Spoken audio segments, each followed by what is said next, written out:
quick.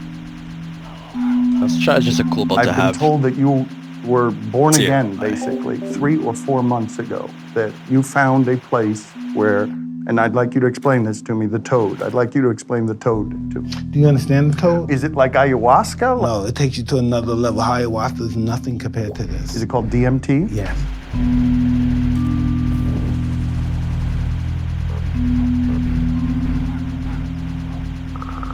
The toad, and it's in the Sonora Desert and has a venom in it. And you smoke it. Once I tried it, boom! Everything is went so fast. And when I fell out, the only thing I was conscious about was out.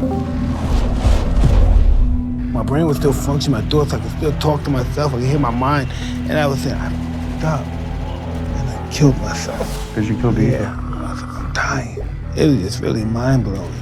Spiritual in nature, though, right? Like you're just... Yeah, really, my whole life totally changed. It sounds like a movie script, but it's really the real deal. At that moment, you're talking about like you come to and you are altered. You are altered and it stayed.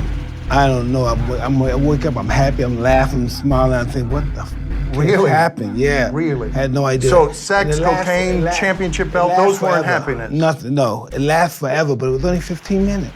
But it felt like hours. Mm-hmm. It was frightening. Because of that ego thing, because you realize you're small all of a sudden. Yeah, once I realized that I'm nothing, yeah. I realized all my fancy clothes, my big car.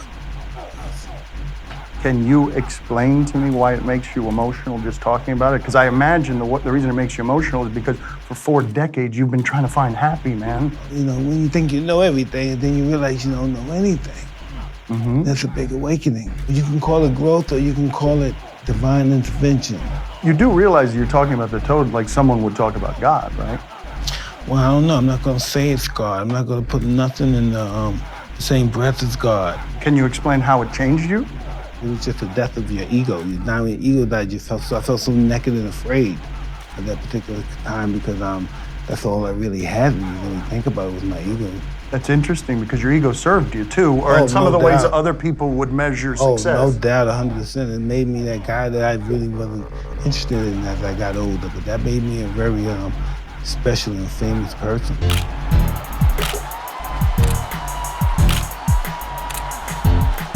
What can you tell me about how that ego was formed? Well, it all started with customizing. I never knew what an ego was until he expressed to me what an ego was and how the most successful people have the biggest egos. I believe he will be the youngest heavyweight champion of all time. And I just believed what he told me. Mm-hmm. You know what I mean? And everything he told me was right. Everything he told me gave me success and gave me all the power that I thought I ever wanted.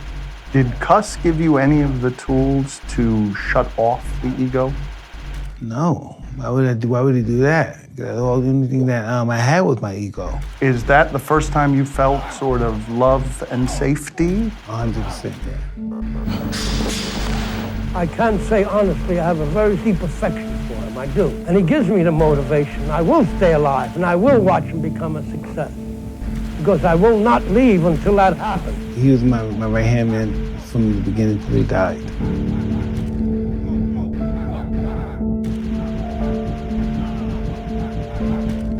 I didn't want to let Cuss down. He's the only guy that believed in me. The only guy.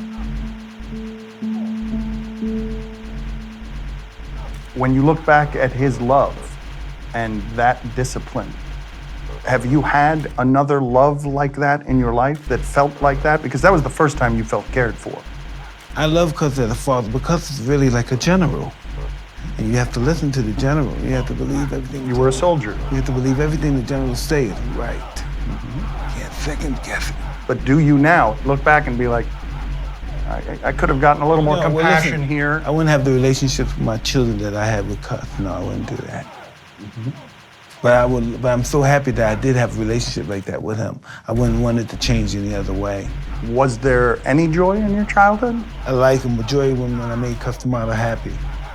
So that was it. That's what love felt like, Yeah, succeeding making for him him. happy, yeah. Making him happy, accomplishing, feeding your ego, and then your ego becomes a monster. Yeah, big time.